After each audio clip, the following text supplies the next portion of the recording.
Well, hello, my fellow survivors. Surprise, surprise, the Namalsk Content Update 3 trailer just dropped. And without a doubt, you know that Sumrak baked in a bunch of secrets and clues for us to uncover, and there's plenty to discuss.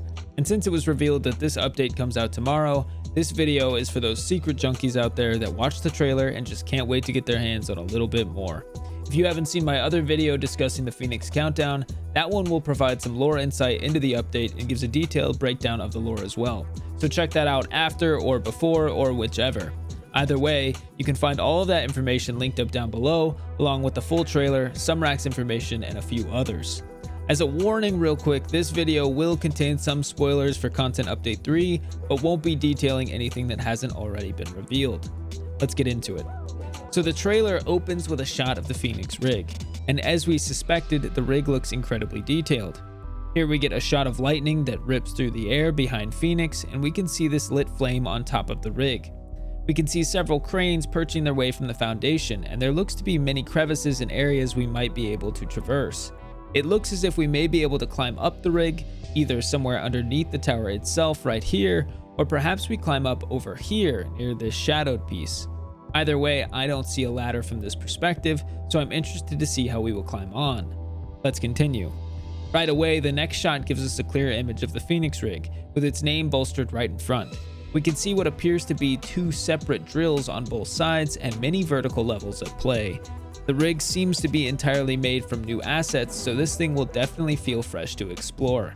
I also noticed that this strange structure has two holes that look like platform exits.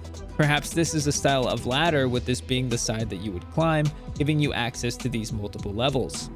The next glimpse of Phoenix shows us the rig amongst a bit of darkness, and right away you can see that the rig has some ambient lights installed.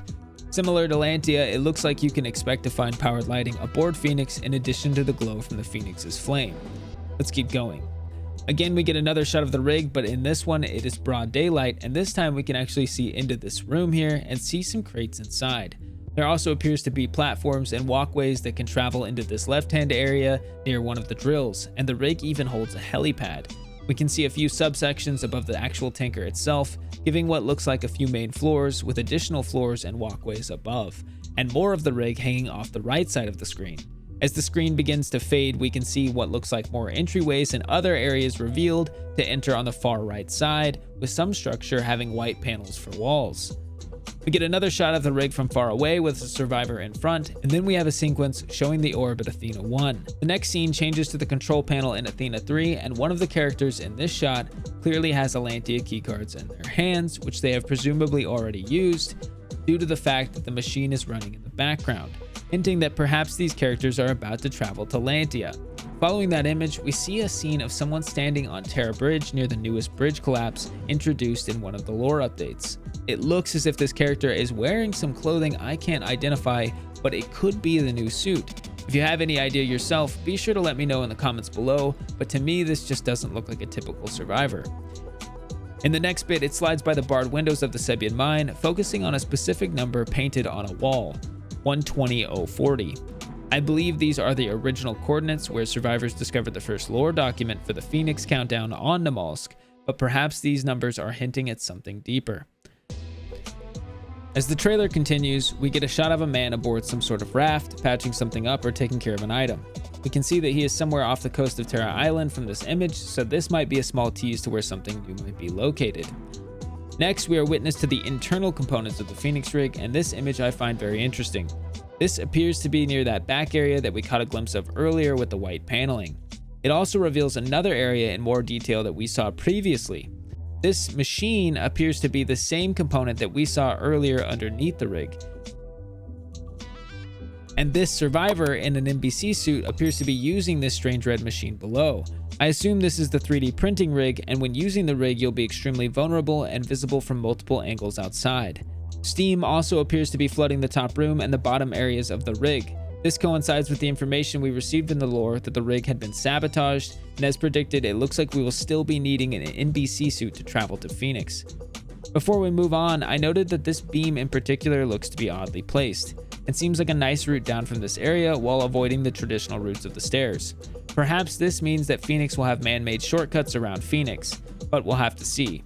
The next scene, we are hit with another image of the same survivor who appeared to be at the red machine, and this time in their hands we can see some sort of red and black container as they march into a deeper part of Phoenix. This part of the rig appears to be in this area, so as we suspected, there are many locations on the rig to explore. I also noticed the same beam that I saw earlier is also on the ground right here, which further suggests maybe there are these easy man-made shortcuts. Moving forward, this image is probably one of the most exciting images so far because it gives us the first tease of the new suit and the new items we may potentially find in A3.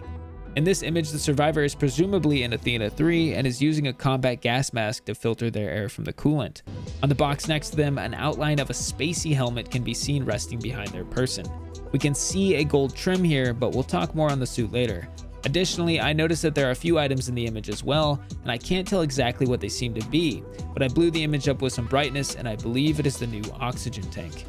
Additionally, there is another item just below on the shelf, but this one is much more obvious. This appears to be some sort of battery next to the survivor, and with a similar color scheme to the nearby helmet, the fact that the battery is on this shelf further leads me to believe that the above item may also be the oxygen tank, showcasing the two newest consumable items we will most likely need to travel to Lantea. In the next image, we see Athena 3 spooling up, and then bam, we are hit with the new suit. And right off the bat, you can see some sort of light mechanism on the back, reminding me of something out of Dead Space. You also have this interesting light near the helmet, so I wonder if these have any function outside of looking pretty sweet, and I wonder if they will actually function to light up any nearby area when powered up. You also might notice that the orb is taking on some sort of strange look at this moment. This bit of the video is actually a cinematic created by Windstride, and if you haven't seen their work, definitely check them out down below, but that might explain the weirdness of the orb. It's possible that we may see a change of the way that the orb works and moves, but I'm assuming this is most likely a result of this being cinematically reproduced. As the machine powers up, the trailer continues flashing images of Lantea, revealing some of the scaffolding and other areas in Lantea's keyhole regions. Next, we see this seemingly dark cave with many strange supply crates around. You can see many of these boxes have their own lights and remind me of something out of Destiny. In this scene, many areas of Lantea appear to be expanded, and with what can be some sort of cave system hidden in the background. You can presumably see the arc of an entrance here, but this could be visual fuzz playing a part here. As the image zooms in, however, we do see something laying on the table, some kind of a drill or something. This could be just a prop, but who knows at this point. Furthermore, we get some very quick flashes, and we can see this walkway that extends from the portal area, which may lead to some new locations. We can also see the orb in what appears to be an unstable state. As the images continue to flash, one image pans out, and oh boy, a whole bunch of information is revealed. And let's start with the big one. Off in the top right, we can see what appears to be some surface structures, such as buildings and other lights. If you look closely, you can see what appears to be radars and other various utilities. My guess would be that this area is Palace and will be one of the new locations we are guaranteed to find on Lantea in the next update. Looking beyond that image, there are many walkways all over Lantea, and there seems to be many locations to explore. However, throughout this scene, the orb begins to jump, shake, and flash. What this means, who knows? We get some more quick glimpses revealing even more images of Lantea and the tall spires that cover the alien planet. As the scenes quickly pass, we see some kind of catwalk enclosure here, and later we get another angle of what is presumably the palace base. While this one is a bit more foggy, it does provide a bit more insight into the new area and the new location. I also noticed that we witnessed multiple flashes of lightning in this sequence, so perhaps this means we could also be seeing the storm arrive in Lantea in some fashion. As the images blink through, we stop at this image where we can see a cargo crate with what seems like some supplies on top. Adam Walker mentioned in the lore we might be able to find some extra supplies for our suit on Lantea, and this red color reminds me of the red machine and the strange red item from earlier, so this could be one of those supplies we find on Lantea. As more images flash through, the orb gets angrier and angrier until we get a very strange and dark image. This one could be absolutely nothing, but this appears to be a very mysterious area of Lantea we haven't seen yet. To me, it looks like some sort of magma or fire in the middle, in the bottom of this image, and also seems to be the bottom of some crevice deep within the tall spires. There also appears to be less lights in this area, so it just looks spooky. This could be just a weird angle, but the image only flashes for a brief moment before switching and rubs me odd, because the oddness increases as we become privy to the next sequence of images as a door of some strange mechanical quality appears to open. In this scene, the walls appear to be made of some kind of metal I haven't seen before, with the door containing some strange markings. You may also notice a metal floor, so I'm not quick to say that this is an alien creation and seems more likely to be a human-created bunker or seal.